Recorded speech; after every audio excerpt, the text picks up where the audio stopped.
Good morning, League. Roger here, settling in with a cup of black coffee and the weekly box scores. Week 11 is in the books, and before I get to any of it, a small moment of unwanted news from last night. The Yankees took down the Red Sox 6-1 in the Bronx. I saw the line score and I felt something tighten in my chest that I had been working very hard to release. 22 years calling games and the pinstripe still set me off. The middle way is a long road, friends. Long road. All right, six matchups, two of them ties, two of them sweeps, and a couple of fights in between. Let's walk through it. Boss Hogg's chicken recipes and Ace Shires split the week 4-4. Jordan Alvarez carried Boss Hogg practically by himself. 10 hits and 21 at bats, two homers, nine runs batted in, a 1.386 OPS. Brandon Marsh chipped in with 11 hits, two more homers, and a 1.471 OPS that nobody saw coming. Roki Sasaki was the pitching gem.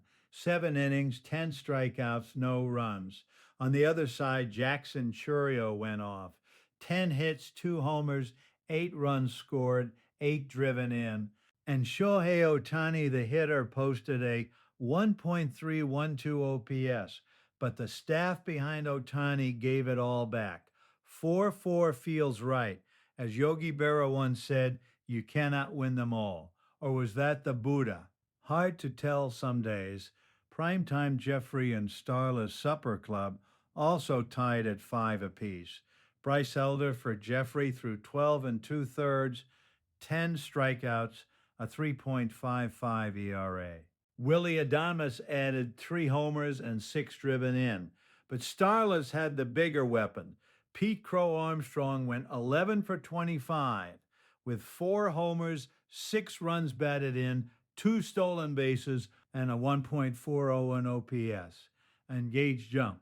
13 in the third innings, 2 wins, 8 Ks, an ERA of 0.68.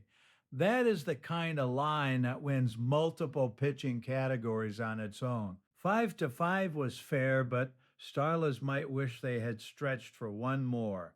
Crush the return ran into a buzzsaw in only FAMs. 9-1. Kyle Harrison struck out 12 and 5 and two-thirds. Jordan Walker hit just about everything.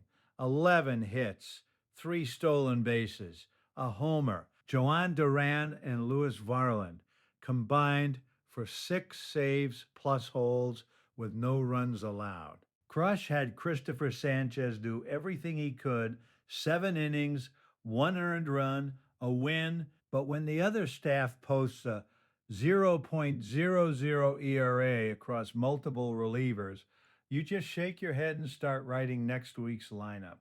A Miralo Wonder put Soccer's football through the wood chipper. 10-0. Two reasons, and they both pitched Jacob DeGrom. 11 innings, 2 wins, 14 strikeouts, 0 runs allowed. And Shohei Ohtani, the pitcher, back from injury and looking like a video game character. 6 innings, 1 win, no runs, 6 strikeouts. Sandy Alcantara added 7 innings of 1 run ball just for fun. Soccer is football got a great week from Joe Ryan, 12 innings and 14 Ks, but it wasn't enough when the other side throws a perfect pitching week. 10-0. Brutal. Pete's shitty ass team lost a close one to tragic hardball, 4-6. Hunter Goodman was the story, 4 home runs, 8 runs batted in, a 1.302 OPS from the catcher spot. That is a season in 1 week. Jeremy Pena scored 7 runs and drove in 4. Pete had Jose Ramirez doing Jose Ramirez things, 2 homers, 3 stolen bases, a 1.093 OPS, and Drew Rasmussen threw 7 shutout innings. But Goodman behind the plate was the difference. And finally, creepy leaping base grabbers got swept 10-0 by Acuna Matata. Matt Chapman had a week I had to read twice. 3 home runs, 14 runs batted in, a 1.321 OPS, 14 RBI in a single fantasy week is the kind of number that in my old life I would have built an entire weekend around. I caught myself this morning calculating what those would have paid out at plus money. Then I put the coffee down and took a breath.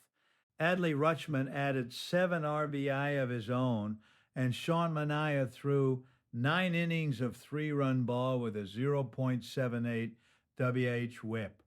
Creepy Leapin could not get traction anywhere. Looking ahead to week 12, everybody resets. The board gets wiped. Whatever you did last week, good or bad, is already gone. As the Buddha put it best, it ain't over till it's over. This is Roger. May your streamers stream and your closers close.